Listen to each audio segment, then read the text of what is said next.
Welcome students in the next video of chapter 3 electoral politics, and today's topic is what makes an election democratic. Means ऐसी कौन सी चीज़ें हैं जो कि elections को डेमोक्रेटिक बनाती हैं। क्या एक इलेक्शन जो है वो डेमोक्रेटिक कैसे है, इसके बारे में है यहाँ पर हम डिस्कस करने वाले हैं। So let's start our topic.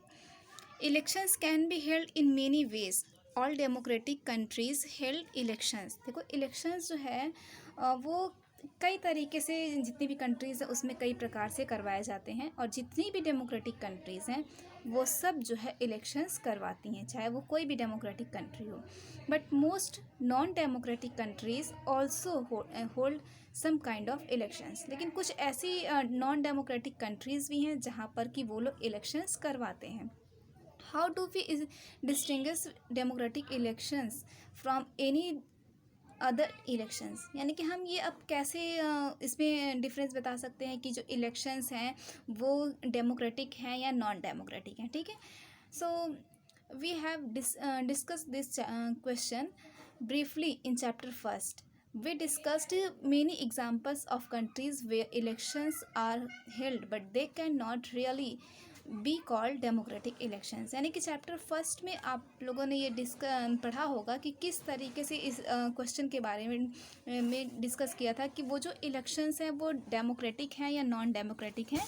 ठीक है, तो इसके बाद जो है चलो और बहुत सारे ऐसे एग्जांपल्स दे करके जो कि कंट्रीज़ के हमने ये देखा था कि जो कि सच में क्या रियलिटी में वो जो इलेक्शंस होते हैं वो एक डेमोक्रेटिक इलेक्शंस होते हैं या नहीं होते हैं। तो एक बार आइए देखते हैं, फिर से हम ये देख लेते हैं यहाँ पर। Let us recall what we learn there and start with a simple list of the minimum condition of a democratic election. तो एक बार फिर से यहाँ पर हम ये देखते हैं कि क्या हमने इसके पहले वाले चैप्टर में देखा था, और यहाँ पर एक सिंपल जो कि मिनिमम कंडीशन कुछ यहाँ पर दी गई हैं जो कि डेमोक्रेटिक इलेक्शंस के में होनी चाहिए। किसी भी डेमोक्रेटिक इलेक्शंस में ये सारी कंडीशंस अगर नहीं है तो वो एक डेमोक्रेटिक इलेक्शन नहीं कहलाएगा किसी भी हाल में।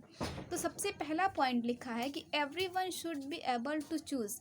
This means that everyone should have one vote and every vote should have equal value. यानी कि किसी भी डेमोक्रेटिक कंट्री में वहाँ पर अगर डेमोक्रेटिक इलेक्शंस करवाए जा रहे हैं तो उसमें जितने भी व्यक्ति हैं, जितने भी सिटीज़न हैं, उन सबको जो है वोट का अधिकार होना चाहिए। मतलब कि उसके पास ये राइट होना चाहिए कि वो अपना जो रिप्रेजेंटेटिव है उसको वो खुद चुन सके, वो सेलेक्ट कर सके कि कौन उसका जो रिप्रेजेंटेटिव होगा वो कौन गवर्नमेंट को बनाएगा। ठीक है, तो इसका मतलब ये है कि जो प्रत्येक सिटीज़न है उसके पास वोट का अधिकार होना चाहिए, और उस व्यक्ति के वोट की वैल्यू जो है वो इक्वल, एक बराबर होनी चाहिए सब व्यक्तियों की, चाहे वो मतलब कितना भी अमीर हो या फिर गरीब हो, इससे मतलब नहीं है किसी भी वो। जैसे देखो हमने एक एग्जांपल हम आपको देते हैं कि फिजी जो है एक कंट्री है जहाँ पर कि क्या होता है कि वहाँ पे मान लो कि वहाँ की जो सिटीजन्स है, उस कंट्री के सिटीजन्स जो हैं उनकी वोट की वैल्यू ज़्यादा है। अगर मान लो वहाँ किसी और कंट्री के लोग जाते हैं और वहाँ पर वो रहते हैं, उनकी सिटीज़न अगर नागरिकता उन्होंने वहाँ पर ली तो उनकी वोट की वैल्यू कम होती है। जैसे अगर हमारे इंडिया की बात करें तो इंडिया में चाहे वो किसी भी कंट्री का जो है कि वो व्यक्ति अगर आकर के यहाँ पर यहाँ की नागरिकता लेकर के यहाँ रहता है तो वो अगर वोट करता है तो उसकी वोट की वैल्यू भी उतनी ही होती है जितने कि हमारे जितने भी इंडियंस हैं उनके वोट की वैल्यू होती है। तो एक डेमोक्रेटिक जो कंट्री होती है उसमें प्रत्येक सिटीज़न की वोट की वैल्यू एक बराबर होती है। ठीक है, सेकंड टॉपिक देखो। There should be something to choose from. Parties and candidates should be free to contest elections and should offer some real choice to the voters. अब देखो वहाँ पर यहाँ पर एक डेमोक्रेटिक गवर्नमेंट में सेकंड कंडीशन ये होती है कि जो भी हम जो है अपना खुद जो रिप्रेजेंटेटिव चुन सकते हैं, और साथ में अगर मान लो कोई व्यक्ति है और वो अगर वोट लड़ना चाह रहा है, ठीक है, इलेक्शंस लड़ना चाह रहा है तो वो फ्रीली होकर के इलेक्शंस लड़ सकता है। ठीक है, अगर डेमोक्रेटिक कंट्री में जैसे कोई भी पार्टी, कोई भी कैंडिडेट जो है वो खुद फ्री होकर के इलेक्शंस में पार्टिसिपेट कर सकता है। ठीक है, और जो वोटर्स होते हैं वो उनको उनकी चॉइस के अनुसार अपना जो कि नेता जो है वो खुद चुनते हैं।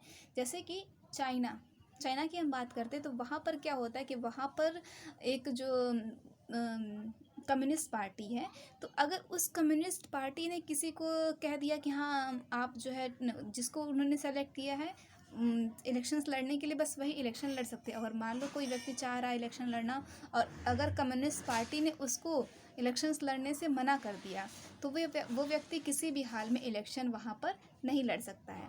तो इस तरह की गवर्नमेंट को हम जो है कि इस तरह की इलेक्शंस को हम डेमोक्रेटिक इलेक्शंस नहीं कहेंगे, ठीक है।